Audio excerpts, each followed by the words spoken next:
tejto kapitole si ukážeme základné farebné úpravy fotografie. Prečo je vhodné fotku farebne upravovať?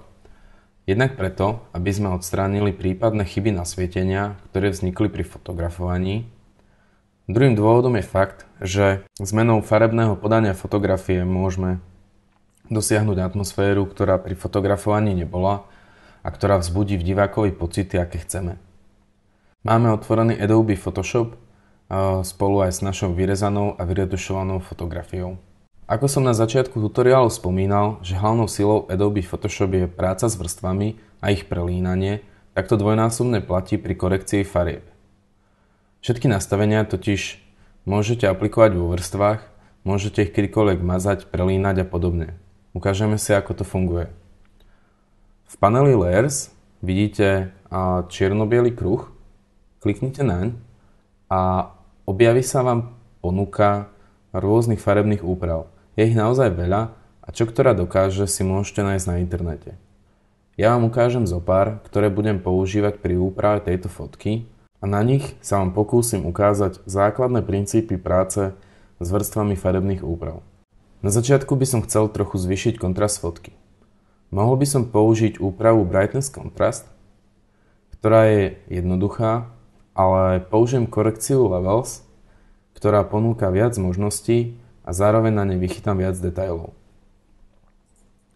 Otvorte si ju a to, čo práve vidíte, je histogram, ktorý nám ukazuje distribúciu intenzít farieb.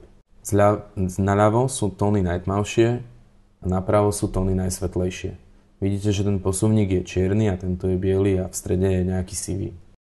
Trochu si aj zmením pomer tmavých a svetlých tónov. Zároveň stále kontrolujem jedným okom fotografiu, druhým okom histogram, čo to robí. Snažím sa nájsť nejakú vhodnú hodnotu. Teraz sme si upravili intenzity pre všetky tri kanály, červený, zelený a modrý. Ja si ich upravím ešte osobitne, pretože chcem ich špecificky doladiť. Začnem červeným kanálom.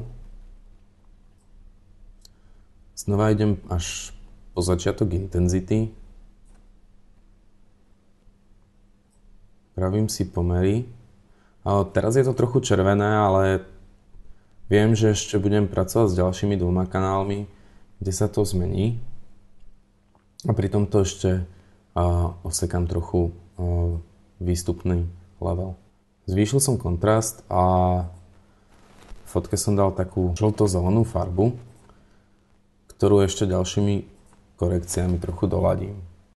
Ešte sa trochu pohrám s kontrastom a použijem farebnú úpravu Black and White, kde si vyberiem červený filter a hodnotu cyan dám na 0 a zmením premiešanie tejto vrstvy na overlay mode a znížim jej neprehľadnosť asi tak na 26-25%. Čím som do fotky pridal znovu trochu viac kontrastu a odstránil tú takú divnú zelenú farbu na obleku. Ale aj napriek tomu, že tá farba je možno trochu neprirodzená, chcel by som jej tu ešte trochu nechať, aby urobila ten oblek trochu zaujímavejším. Preto budem teraz kresliť do vrstvy. A označím si masku. Vyberiem si štetec. Vyberiem si, mám si veľkosť takú poriadne veľkú, 400, je celkom fajn. Hardness nechám na 0, aby ten štetec bol maximálne mäkký a prehľadnosť, respektíve neprehľadnosť dám na nejakých 10% a trochu po bruchu pokreslím. čím tu navrátim trochu svetla. A poslednou farebnou korekciou, ktorú použijeme, je Selective Color, ktorá je vynikajúca na jemné doladenie spektra farieb. A pomocou tohto doladenia sa pokúsime dostať trochu teplých farieb späť do tváre a aj do obleku.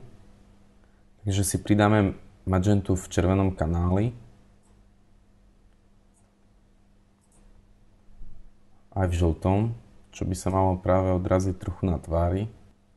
Takisto upravíme čierny kanál, kde zvýšime trochu hodnotu cyan, magentu. Aj yellow. Máme tomu trochu taký old school look. A stiahneme tmavé farby. Takto vyzerala fotka na začiatku. Tak to vyzerá po farebných úpravách. Samozrejme, môžete si fotku upraviť podľa toho, ako chcete. Určite si skúste aj iné farebné úpravy. Možno vám niektoré budú sedieť viac, budú pre vás intuitívnejšie. Je to všetko o skúšaní a o skúsenostiach. A z farebných úprav je to všetko. Súbor si uložíme. A v ďalšej fáze sa presunieme znova k programu Adobe Illustrator, kde zo všetkých doterajších návrhov vytvoríme